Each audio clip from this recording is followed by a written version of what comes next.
If you're looking for a new 7-inch SDI on-camera monitor for your camera that doesn't break the bank, look no further, we might have an option for you.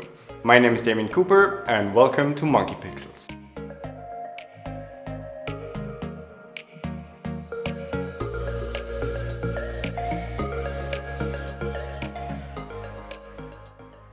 So first of all, this is not a sponsored video, but Feelworld were so kind to support us with their monitor to actually do this review for you guys. So we're reviewing today the Feelworld Master MA7s 7-inch SDI on-camera monitor.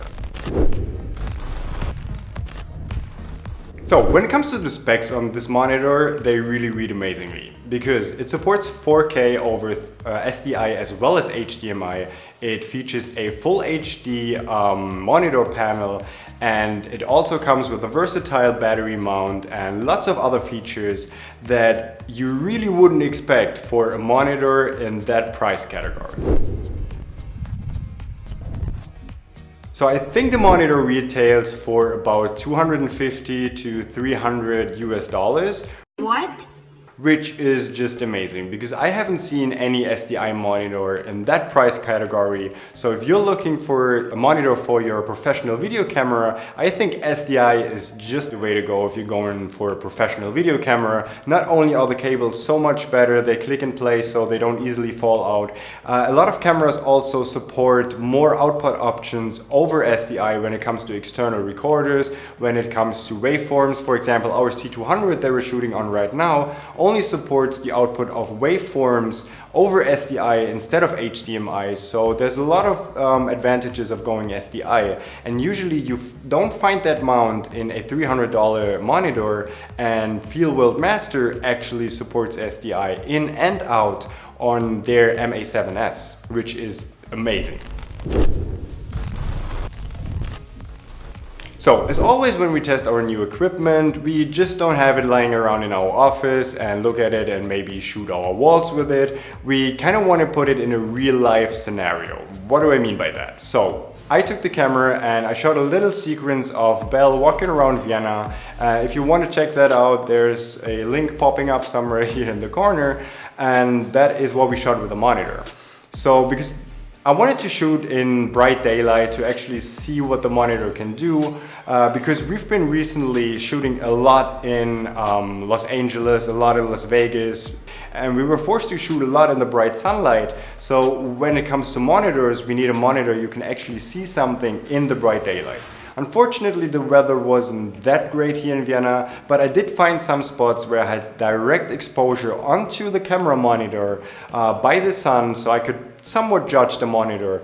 And reading by the specs, it only has 450 nits, which is the same as our small HD focus, which struggles a little bit when it comes to bright daylight. The Feelworld Master MA7s supports a monitor hood that actually shields the monitor from the sun, which is really easily attachable. It makes a sturdy enough feel, and I was actually surprised by how well I can see in the sun with this 7-inch. So the 7-inch probably is what makes the difference, because if you have that much more screen estates to work with, it's much easier to see stuff instead of working with a 5-inch or even the 4-point-something inch that comes with our camera. So when you have more screen, then it's actually more likely to see something, if that makes sense. So again, I really didn't test it in a Vegas noon situation, but here in Vienna, having the sun exposed to the monitor, it was actually well enough to see something. So that was a point I was a little bit skeptic about in the beginning, but it held up on its end. So next thing is the build quality.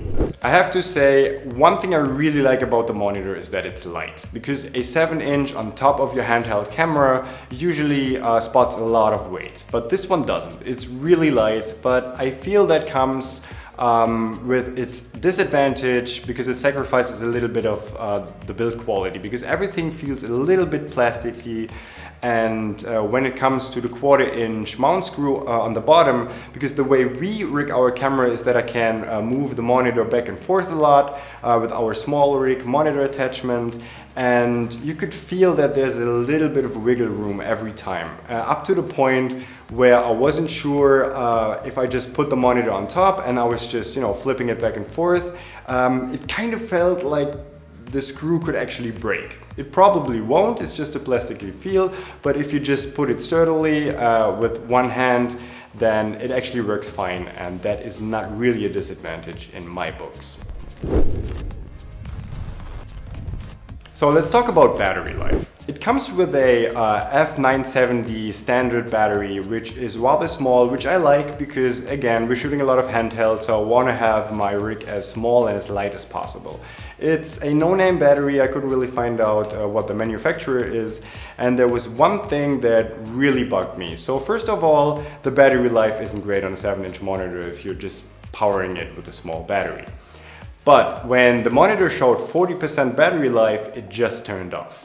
So I'm not sure if this is the fault of the monitor or the battery. I do assume it's the battery's fault because we use it with our Anton Bauer batteries or even bigger batteries, and we had no problems at all on different shoots. So when it comes to battery life, I think you get around an hour to maybe 2 hours max, but I think that's stretching it with the battery that came with it. Again, it turned off at 40%, so I'm not 100% sure if that is right, but probably better to invest in better batteries. And it comes with a versatile battery mount, so you can use all kinds of different batteries to actually power your monitor.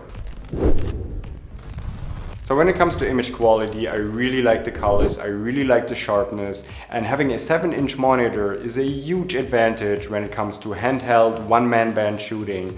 If you're pulling the focus yourself, it's so hard to do on a 4-inch or even a 5-inch monitor, and 7-inch is way better to actually see what's in focus and what is not, especially if you want to have other elements displayed on your monitor like your waveforms or your audio meters and all the other tools that you use to actually get your image right in camera.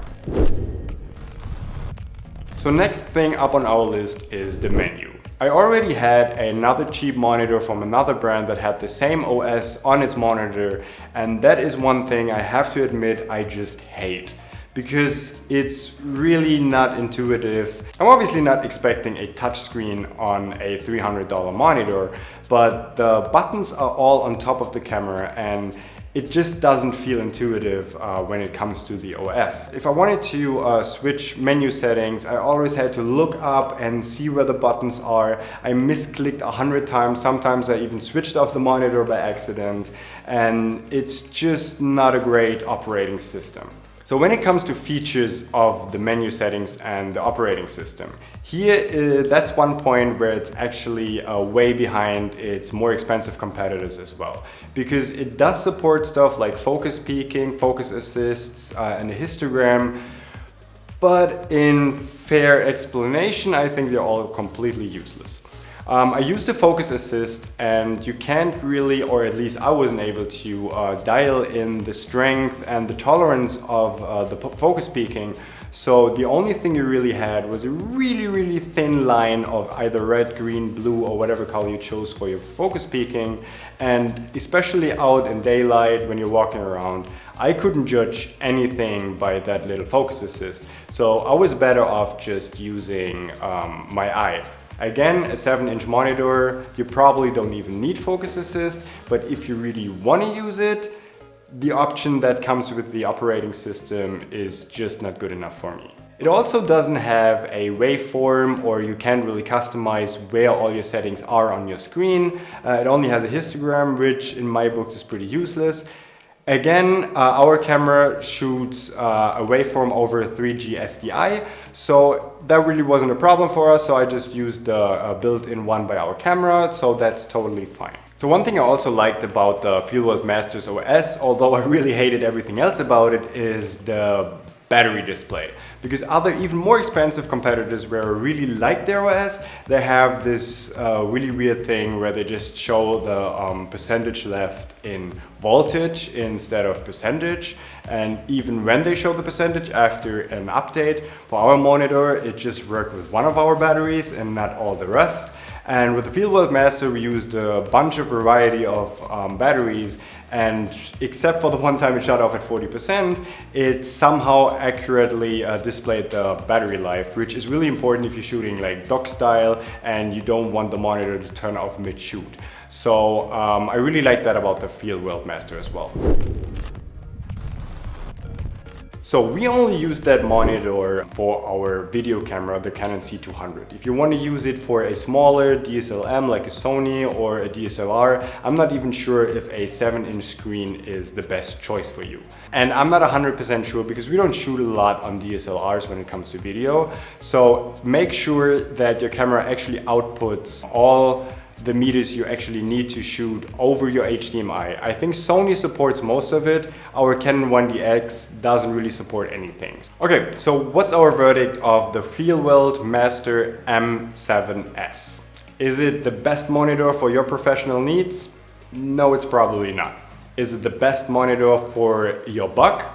It way likely is. For $300, having that many features, a gorgeous 7-inch screen, is just amazing to me. So if you don't want to break the bank, because competitors charge pretty much 5 times as much for a 7-inch, because we were looking for a 7-inch for a while now, and the next thing that really came to mind was $1,500 instead of $250 to $300. So if you want to invest in the best thing you can get with customizing features, a brighter screen, better build quality, you have to invest 5 times as much. But if you just want to have a gorgeous 7-inch screen that lies on top of your camera and it doesn't break the bank, I'm really sure that the Feelworld Master M7s is the one for you. So will we be using it? Yes, we actually will switch from our previous 5-inch monitor to the 7-inch Feelworld Master. We might actually reach out to other brands to review other bigger and more expensive monitors, but for now the Feelworld Master is definitely our monitor of choice